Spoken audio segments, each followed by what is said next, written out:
everyone, welcome back to Breaking Bread. Unfortunately, Stephanie is not here with us today. We have made the hop over the pond. We are here in New York City with a very special guest. Would you like to introduce yourself? Sure. My name's Evan. I'm originally from Westchester, New York. I currently reside in Greenwich Village here in New York City. I spent 13 years working in the financial industry until I came into some health conditions about 7 years ago, which caused me to pivot to build a digital platform to connect people with their startup and digital conditions, which is called Wana, which stands for We Are Not Alone. We are not alone. That is amazing. So what is Wana? Tell me in detail. Yeah, Wana is a digital platform that connects people by symptoms, diagnoses, and disabilities. What inspired you to start this community, this network? Yeah, it was 7 years ago, January 2013. I woke up with a horrible case of vertigo. I was left completely dizzy, sort of throwing up all over my apartment for about 2 weeks. It was a really bad time in my life. That led me to basically being misdiagnosed for 4 years across 30 practitioners. So EMTs, neurologists, optometrists, ophthalmologists, otolaryngologists, you name it, I saw them. The symptoms weren't really going away, and I wasn't getting better, and this was lasting for years. It wasn't until February 17, so 4 years into my battle, that I actually went to see a functional medicine doctor who actually diagnosed me with Wana. They tell me I'm fine, even though I don't feel fine, which is what we're hearing from a lot of people. And that's what I was told for a long time, across 15 plus practitioners told me I'm fine, you look great. This is all in your head. You work in finance, it's due to stress. And I knew after a long period of time, if you know your body better than these people, and what I learned is the experts aren't always experts. They read lots of textbooks. Exactly, it's always like whatever they read in the textbook, they don't want to hear anything else. Yeah, and not everyone, of course. Yeah, totally. And it's not necessarily always applicable to everyday life, and things change, right? Some of those textbooks were written 20 years ago, and we have newer conditions that I'm calling more modern conditions, and in that building a digital platform to kind of scale that sort of information, health, and guidance. I feel like I should give a little bit of background on how we met. Yeah.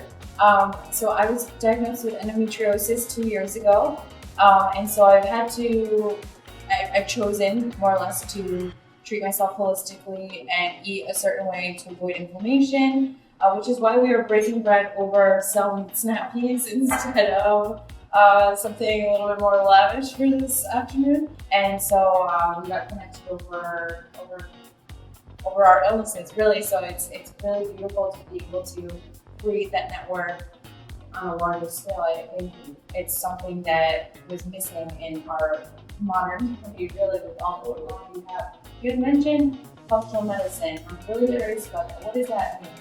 So functional medicine is a little bit more of an integrated approach. So you have Western medicine, which is our healthcare system here in the US.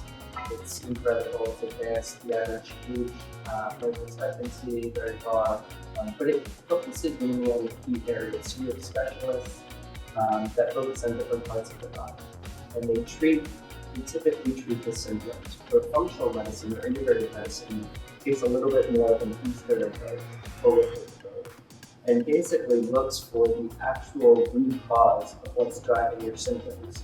Do you think that these conditions or diseases or disorders are things that we are predispositioned to, or it's a cause of what we eat? Yeah, it's a good question. I think there are predispositions, but I also think the environment plays a huge role in our health, and by environment I also mean your nutrition. These conditions can create sort of allergic responses to certain foods or environmental factors. And so people can create allergies with these conditions over time. I basically eliminated certain things, starting with sugar and salt and just certain ingredients over time just got healthier.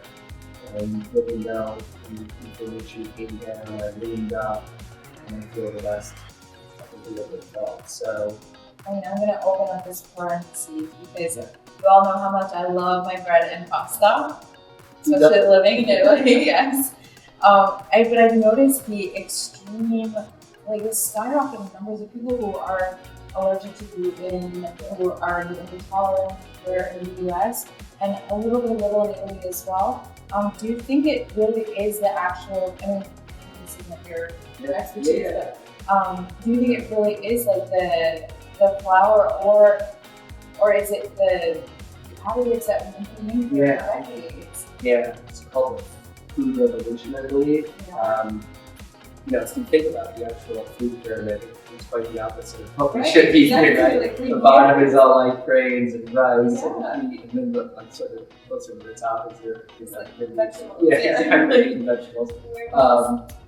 And I think that was really driven by a lot of reasons. One of them being financially, it's a little bit more financially efficient for these large food conglomerates to create. Think about the margins on rice and wheat and cereal. They're super cheap to produce versus meat and vegetables. Exactly. And then you have the revolution of adding herbicides and pesticides and glyphosate to our food, and that basically destroyed microbiomes because the bacteria in your gut's been disrupted, and that's why so many people feel a lot better when you start taking probiotics, prebiotics. You're basically feeding your gut bacteria again. So it's not going quick. Like, do you think it's possible for us to get that back? Oh, for sure. Yeah. First, strip out the foods that have glyphosate and all of these that are prone to herbicides, pesticides, etc.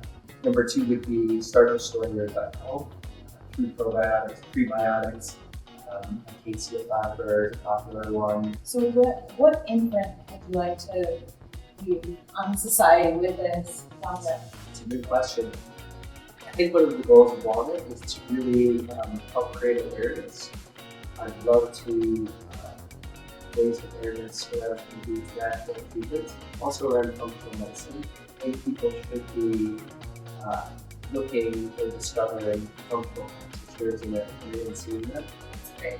As you can notice, like I've been using the app, and it's like I tell them like you've thought of everything. It's like just wait for the future. Like it's so interactive and amazing. Like I can't believe scrolling through the comments how many other people are experiencing the same thing as I was or I am, and just being able to create that dynamic, that network, that it's truly, I think that's where people can start, really, like to understand like what I can't be alone in this. I think I left that part out, so it's not just increasing awareness around natural and holistic healing and functional medicine, it's also creating community. Thank you so much for being up there for me. And thank you for tuning in. We'll see you next time on Waking Up. Thanks, guys.